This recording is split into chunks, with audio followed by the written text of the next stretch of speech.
오늘은 어법 문제에서 많이 나오는 현재 분사하고 과거 분사 구분하는 문제에 대해서 얘기를 해볼게요. 일단은 우리가 현재 분사, 과거 분사 구분하는 문제의 유형에 관해서 얘기를 하기 전에 먼저 분사가 수식하는 형태가 두 가지 있다라는 것을 알아야 되는데요. 일단 첫 번째는 명사 앞에서 분사가 꾸며주는 유형이에요. 그래서 이 예시를 보게 되면은 a barking dog, 짖고 있는 개라는 의미로 barking이라는 현재 분사가 dog라는 명사를 앞에서 꾸며주고 있습니다. 그리고 두 번째도 마찬가지로 a crying baby라고 하는 거에서 crying이라는 현재 분사가 baby라는 명사를 앞에서 꾸며주고 있죠. 그 다음에 세 번째, fallen leaves, 땅에 떨어진 나뭇잎이라는 의미를 나타낼 때도 fallen이라는 과거 분사가 leaves라는 명사를 앞에서 꾸며주고 있다. 그래서 이렇게 명사 앞에서 꾸며주는 경우는 주로 분사가 단독으로 나올 때 이렇게 앞에서 꾸며주게 됩니다. 그리고 두 번째 경우는 명사 뒤에서 꾸며주는 유형인데요. 이거는 분사 구인 경우에 뒤에서 꾸며주게 됩니다. 대부분. 그래서 이 예시를 보게 되면 The window broken by Jason 이라는 예시에서 broken by Jason 이라고 해서 과거 분사구가 왔죠. 그래서 이 경우에는 the broken by Jason window라고 하지 않고 the window broken by Jason 이라고 뒤에서 꾸며주게 되는 거예요. 근데 우리가 어법 문제에서 보게 되는 선지는 대부분 2번 유형, 그러니까 뒤에서 꾸며주는 애들을 만나게 될 겁니다. 그래서 이 경우에는 그러면 현재 분사인지 과거 분사인지 어떻게 구분을 할 수가 있느냐라고 하면 두 가지 방법이 있어요. 일단 첫 번째는 정석적인 방법입니다. 정석적인 방법이라고 하면 의미, 그러니까 해석으로 구분하는 방법을 얘기를 해요. 그래서 현재 분사는 능동, 그리고 진행의 의미를 가진다 이렇게 얘기를 하고요. 과거 분사는 수동, 그리고 완료의 의미를 가진다 이렇게 얘기를 해요. 이때 능동과 수동은 무엇과의 관계를 고려를 해서 해석을 하는 거냐라고 하면 앞에 있는 이 명사랑의 관계를 따져서 능동이면 현재 분사, 수동이면 과거 분사를 사용한다 이 얘기입니다. 그래서 사실 대부분의 이 분사의 밑줄이 그어진 어법 선지가 나오면 대부분이 1번 방식으로 해결할 수가 있어요. 그런데 가끔씩 이렇게 해석으로만 구분하기에는 좀 어려운 선지들이 있을 수 있어요. 애매모호하다든지. 그 과정에서는 우리가 꼭 이 현재 분사, 과거 분사 구분에 있어서 두 번째 방법인 편법을 쓰는 방법을 알아야 돼요. 이 편법이라고 하는 거는 어떻게 구분을 하는 거냐? 바로 이 분사구 속에 있는 목적어의 개수를 가지고 구분을 하는 겁니다. 그래서 일단은 가장 먼저 기초가 되는 얘기부터 조금 하려고 하는데, 우리가 명사 뒤에 분사구가 와서 꾸며주는 형태는 사실 이렇게 중간에 관계대명사랑 비동사가 생략되었다고 보아요. 그래서 원래는 the window which was broken by Jason 이렇게 쓰여 있던 거였는데, 이 관계대명사, 비동사, 분사 패턴은 너무 자주 나오게 되니까 그냥 얘를 통일해서 삭제하자 이렇게 합의를 한 거란 말이에요. 그래서 사실상 이 분사구가 뒤에 와서 꾸며주는 것은 특히나 과거 분사구에 있어서는 수동태의 개념을 활용을 해서 풀 수가 있겠죠. 그래서 우리가 수동태로 문장이 전환될 때 이 문장 구조에 일어나는 변화를 살펴보면 그걸로 편법을 알아낼 수가 있어요. 일단 첫 번째 능동태 문장을 볼게요. 보면 Jason이라고 하는 주어가 있고 broke라는 동사 그리고 the window라고 하는 목적어가 있죠. 그래서 이 broke는 원래 목적어를 하나 가지고 있는 능동형 문장이 왔다. 이렇게 얘기를 할 수가 있는데요. 이걸 이제 수동으로 바꾸면 무슨 일이 일어나는지 한번 보세요. 일단 여기에 the window 능동 문장에서 목적어이던 애가 앞으로 왔어요. 그래서 새로운 주어가 되고요. 그 다음에 BPP로 전환되고요. 그리고 주어, 기존의 주어는 어떻게 되나요? by를 달고 붙어버려요. 그쵸? 그러면 이 문장을 보았을 때 목적어가 원래 하나 있던 능동태 문장이 수동태 문장으로 바뀌었을 때는 목적어가 사라졌다 라는 걸 확인을 할 수가 있죠. 그래서 주어와 바뀐 이 BPP라고 하는 동사 부분만 남게 된다라고 하는 걸 알 수 있어요. 그래서 우리가 여기서 알 수 있는 거 뭐냐면 변형되기 전 동사 그러니까 여기서는 break, broke, break가 되겠죠. 그래서 이 동사가 가지는 목적어 개수가 그대로 유지되어 있다 라고 하면 능동이구나 라고 하는 거를 우리가 알 수가 있고 그럼 현재 분사를 사용을 해주면 되겠다 라는 걸 알 수 있고 만약에 이 원래의 동사가 가지는 목적어의 개수가 하나 빠졌다 라는 거는 그 문장이 수동의 태로 전환이 되었다라는 얘기예요. 그러면 과거 분사가 사용되었겠구나 라는 거를 우리가 알 수가 있다라는 거죠. 그래서 사실 대부분의 동사는 뒤에 목적어를 하나 가지는 동사들이에요.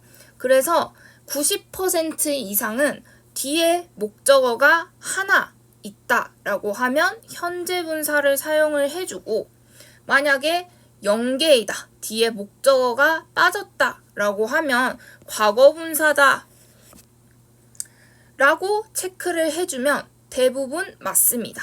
근데 주의해야 되는 경우가 두 가지 있어요. 그러니까 원래 목적어를 한 개 가지지 않는 동사라면 주의해야 하는 경우가 되겠죠. 그쵸? 그래서 첫 번째로는 자동사, 그러니까 분사로 변형시키기 전에 원래 동사 형태를 얘기를 하고 있는 거예요.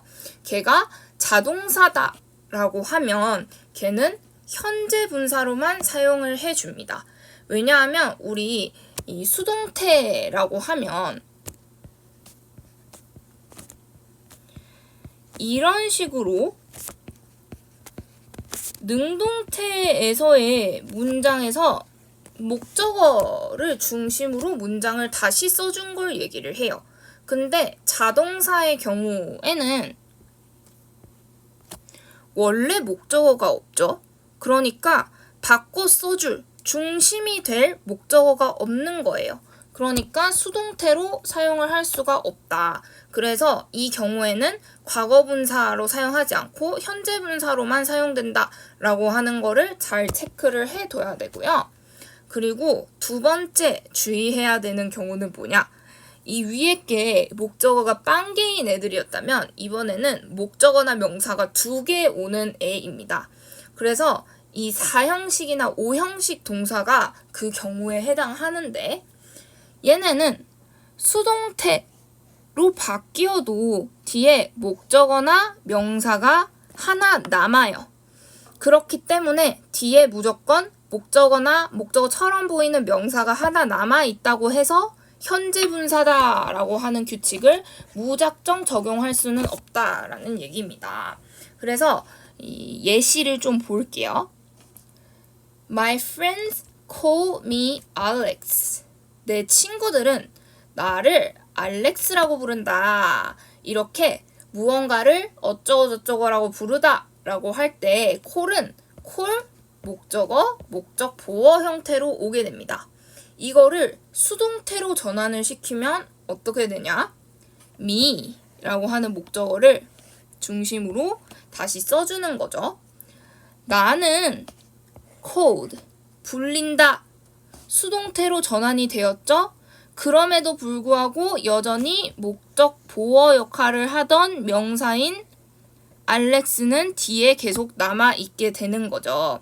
그렇기 때문에 이 경우에는 뒤에 명사가 하나 남아있어도 수동이다 라고 하는 거를 체크를 해달라는 얘기입니다. 그래서 이 밑에 걸 볼까요? I like the girl calling 아니면 called Alex 이렇게 되는데요. 여기서 보면은 the girl 다음에 현재 분사가 와야 되냐 아니면 과거 분사를 써야 되냐라고 하는 거죠. 근데 이거를 뒤에 알렉스라고 하는 어떤 명사가 남아있어 라는 이유로 그러면 얘는 calling이다 라고 하면 틀린다 라는 거죠. 왜냐면 call은 call 목적어 목적 보어 형태인데 지금 중간에 목적어는 빠져 있죠. 그렇기 때문에 명사가 뒤에 하나 남아 있어도 이 경우에 원래 call이라고 하는 동사 뒤에 두 가지의 명사가 오기 때문에 하나만 있으니까 수동이다 이렇게 체크를 해주면 된다라는 겁니다. 그래서 다시 한번 정리를 하자면 이 변형되기 전 현재 분사나 과거 분사로 변형되기 전에 동사가 가지는 목적어의 개수가 그대로 유지된다 하면 현재 분사를 써주고 하나가 빠진다. 원래 두 개의 명사를 가지는 애였다. 근데 하나가 됐다. 라든지 아니면 원래 하나의 목적어를 가지는 애인데 빵개가 됐다. 라든지 그런 경우에는 과거 분사를 써준다. 라고 하는 거죠. 실제 기출을 하나만 살펴보고 끝낼게요.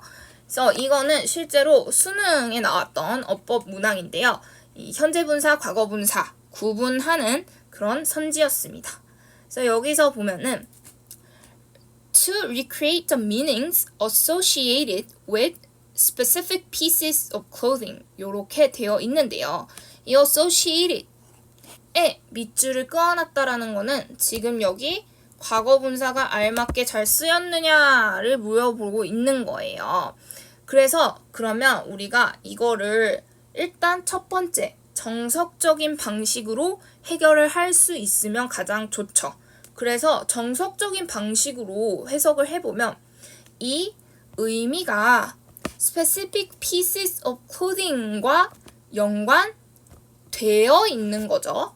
그래서 수동이기 때문에 과거 분사가 알맞게 잘 쓰였어. 이렇게 풀면 정석적인 방법인데요. 만약에 내가 정석적인 방법으로 시행을 했는데도 조금 헷갈린다. 그러면 편법을 쓰는 거죠. 그래서 이 associated 과거 분사 형태로 변형되기에 이전에 원래 형태는 associate죠. associate가 어떻게 사용되는지 생각을 해보면 associate A with B A와 B를 연관짓다 이렇게 사용이 되고 이때 A라는 목적어를 원래 하나 가지는 동사가 되겠네요. 그쵸? 근데 이 3번을 볼까요? 3번을 보면 이 부분 뒤에 목적어 없죠. 그쵸? 바로 with로 시작하는 전치사구가 오고 있어요. 그러면 목적어가 이 변형되기 전에는 원래 하나를 가지는 애였는데 이 변형된 후에는 목적어가 빵개가 됐어요. 그쵸? 그러면 하나가 빠진 거죠. 그러면 아까 편법에서 학습했던 대로 하나가 빠졌으니까 과거분사 자리다. 그래서 잘 쓰였다. 이렇게 체크를 할 수 있다라는 거죠. 그래서 대부분의 방식, 대부분의 선지 같은 경우에는 이런 식으로 뒤에 목적어가 한 개 그대로 있다라고 하면 현재 분사 자리구나. 그리고 뒤에 목적어가 사라졌다, 없다라고 하면 과거분사 자리구나. 이렇게 해결을 할 수가 있고 대신 주의해줘야 되는 애로 아까 얘기했듯이 자동사 그리고 4, 5형식 동사만 주의를 해주면 이 방식으로 문제를 풀 수가 있다. 이렇게 얘기를 할 수가 있겠습니다.